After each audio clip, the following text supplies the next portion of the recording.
நீதிமொழிகள் 8ஆம் அதிகாரம் 25 முதல் 36 வரை. மலைகள் நிலை பெறுவதற்கு முன்னும் குன்றுகள் உண்டாவதற்கு முன்னும் அவர் பூமியையும் அதன் வெளிகளையும் பூமியில் உள்ள மண்ணின் திரள்களையும் உண்டாக்கும் முன்னே நான் ஜெனிபிக்கப்பட்டேன். அவர் வானங்களை படைக்கையில் நான் அங்கே இருந்தேன். அவர் சமுத்திர விலாசத்தை வட்டணைக்கையிலும் உயரத்தில் மேகங்களை சாப்பித்து சமுத்திர ஊற்றுகளை அடைத்து வைக்கையிலும் சமுத்திர ஜலம் தன் கரை விட்டு மீறாதபடிக்கு அதற்கு எல்லையை கட்டளையிட்டு பூமியின் அஸ்திவாரங்களில் நிலைப்படுத்துகையிலும் நான் அவர் அருகே செல்லப்பிள்ளையாயிருந்தேன்.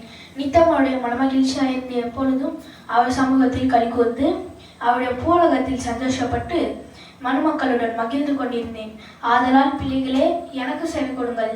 என் வழிகளை காத்து நடக்கிறவர்கள் பாக்கியவான்கள். நீங்கள் புத்தியை கேட்டு ஞானமடையுங்கள், அதை விட்டு விலகாதீங்கள். என் வாசப்படி அருகே நித்தம் விழித்திருந்து என் கதவு நிலை அருகே காத்திருந்து எனக்கு செவி கொடுக்கிற மனுஷன் பாக்கியவான். என்னை கண்டடிக்கிறவன் ஜீவனை கண்டடிக்கிறான், கர்த்தரிடத்தில் தெய்வம் பெறுவான். எனக்கு விரோதமாய் பாவம் செய்கிறவன் தன் ஆத்மாவை சேதப்படுத்துகிறான். எனக்கு விரோதமாய் பாவம் செய்கிறவன் தன் ஆத்மாவை சேதப்படுத்துகிறான். என்னை வெறுக்கிறவர்கள் யாரும் மரணத்தை விரும்புகிறார்கள் என்று சொல்லுகிறது.